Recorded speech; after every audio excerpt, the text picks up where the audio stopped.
diversité est la marque d'un ras-le-bol général qui fait sortir dans la rue les habitués des manifestations et ceux pour qui c'est exceptionnel. Retraités, nous avons toutes les raisons d'exprimer notre colère.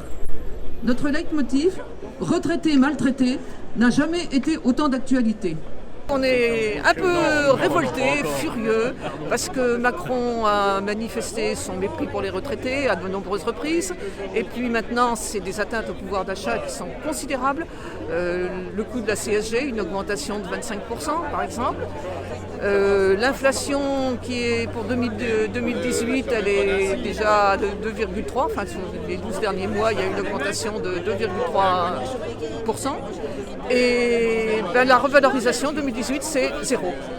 Pour un retraité qui touche 1 380 €, quelque chose comme ça, par mois, on lui a retiré depuis 3 ans environ 3 000 € sur la retraite, enfin quelque chose comme ça. L'augmentation de la CSG qui nous fait beaucoup de déficit. À la fin de l'année, moi je fais presque 600 € à moins.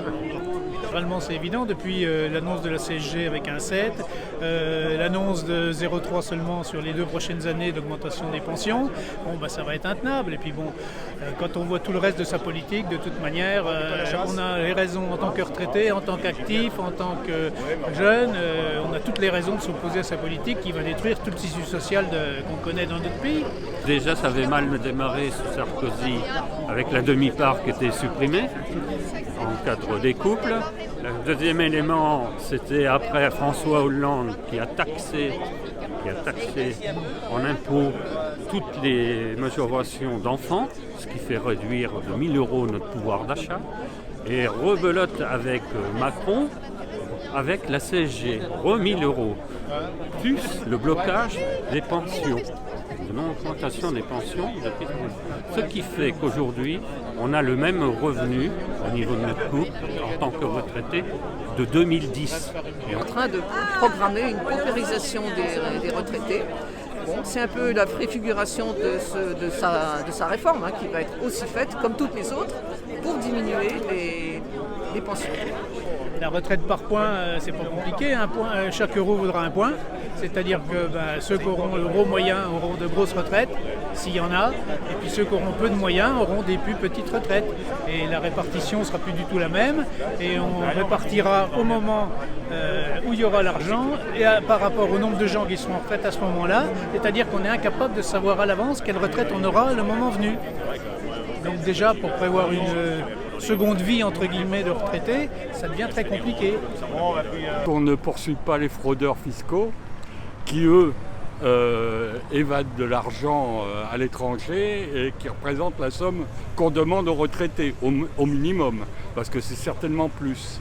Alors là, ça me choque énormément. Donc il faut se réveiller et se battre. Surtout lorsque l'on sait que 5 milliards d'euros ont été retransmis à ceux qui payaient des impôts sur la fortune, sans compter les 40 à 50 milliards de CICE qui ne servent à rien. Il y a rien qui va au gouvernement qu'il faudrait remplacer tout le monde et qu'il aille plus vite. Voilà. Donc, à des gens qui ont travaillé toute leur vie, qui ont produit et qui sont encore des producteurs puisqu'ils s'occupent de leur famille, les aident, etc. Donc on leur demande de l'argent alors que les gens qui sont nantis et qui évadent l'argent, on les couvre en fait en diminuant les services qui devraient les poursuivre.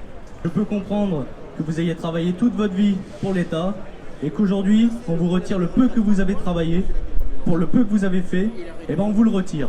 Tout ce qui vous reste, on est en train de vous le retirer. Et moi je comprends pas tout ça. Et c'est pour ça qu'aujourd'hui je viens aider ma grand-mère qui elle ne mérite pas de vivre ce genre de choses. Je vous remercie.